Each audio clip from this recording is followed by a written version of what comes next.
transformação moral é a transformação da quantidade de hábitos, da própria constituição do que é certo e do que é errado para nós mesmos, dentro de um nível sutilíssimo, que é o nível do pensamento. Então, a gente consegue encontrar na internet, em várias discussões, nós mesmos falamos muitas vezes sobre o que é o pensamento, né? O que é essa força do pensamento, a quem pertence o estudo do pensamento. E nós observamos que a questão do pensamento e o estudo, o conhecimento do pensamento, ele está na neurociência, está na pedagogia, está na psicologia, está na fisiologia, está em todos os ramos.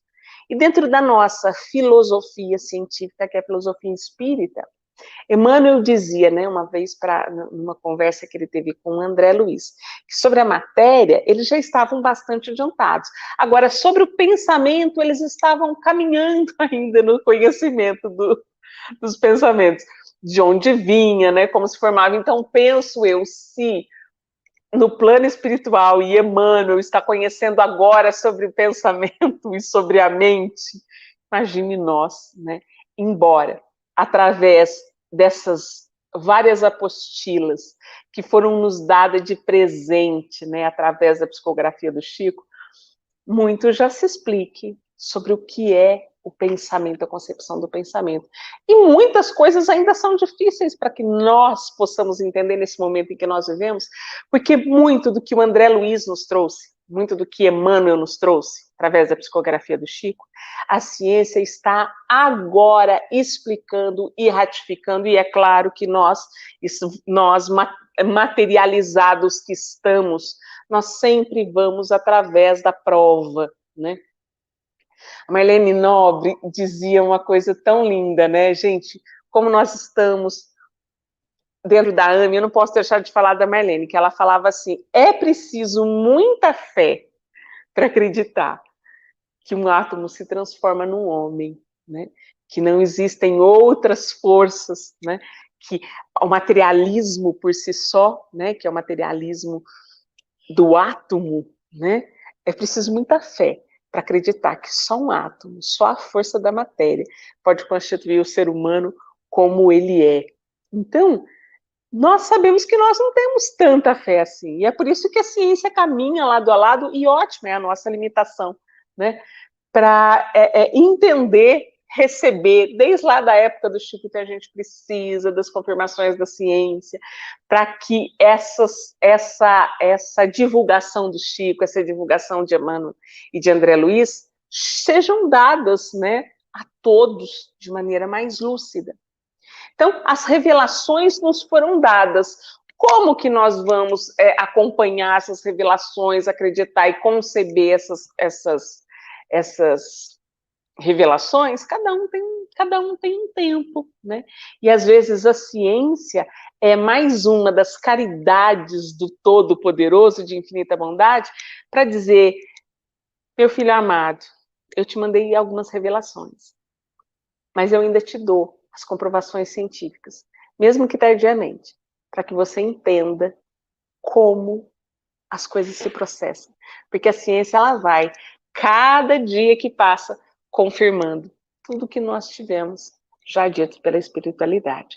Então, voltando ao pensamento, o estudo do pensamento pertence a que área? O estudo do pensamento pertence a todas as áreas, e ele é muito bem-vindo, e todo conhecimento é muito bem-vindo, né? Mas nós já sabemos, pela nossa filosofia, coisas importantes sobre o pensamento. Que o pensamento foi uma bênção que nós tivemos do nosso Pai Celeste, para que nós pudéssemos participar como co-criadores de toda a criação divina. Então, nós sabemos que nós temos a cocriação em plano maior e a cocriação em plano menor. A cocriação em plano maior é aquela cocriação que nós observamos dos grandes espíritos. Dos espíritos de extrema elevação. mais próximos dos planos espirituais superiores, que tiveram a oportunidade de co-criar como Pai, como é o caso do governador espiritual do planeta, Jesus, que participou da criação do nosso planeta, com todas as belezas da natureza, com todas as magníficas situações que aqui existem, que nós ainda levaremos milênios para compreender, se é que nós vamos conseguir compreender de modo geral, né? Então, encarnações e mais encarnações para que a gente consiga compreender toda a beleza da natureza e tudo isso que Jesus desenvolveu na sua cocriação. Então, essa é a cocriação maior. E nós temos a cocriação menor, que é o que nós fazemos para criar a vida, para criar a nossa posição espiritual, que nos foi dada pelo pensamento. Então, a mesma doutora Marlene, ela sempre falava, pensou, criou e associou.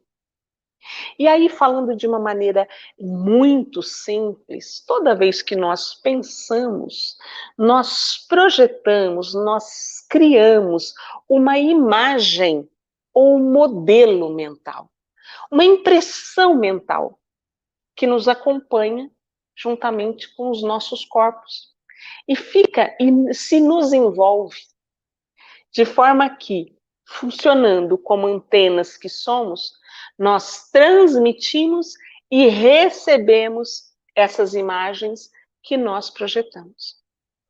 Então, nós somos, assim, como uma emissora de televisão.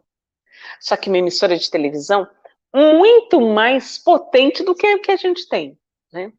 De forma que, às vezes, uma emissora... isso ainda vai mudar muito, porque a tecnologia muda o tempo todo. Uma emissora de TV, ela tem o seu ponto de transmissão e tem o seu ponto de recepção. E nós somos, ao mesmo tempo, ponto de emissão e ponto de recepção. E as nossas ondas são os nossos pensamentos. Então, uma onda de transmissão, ele emite frequências específicas lá da sua fonte de transmissão, e eu aqui na minha casa, eu consigo ver um personagem dentro de uma novela falando, eu vejo a imagem dessa pessoa, né? Muitos de nós, quando nós éramos crianças, a gente achava o quê? A gente achava que os personagens, eles moravam dentro daquele aparelhinho, né? Moravam dentro da TV. E não, era uma transformação, era uma onda transmitida lá do ponto de emissão até aqui no nosso ponto de recepção. E nós, através do pensamento, nós somos essas antenas que emitem e captam ao mesmo tempo.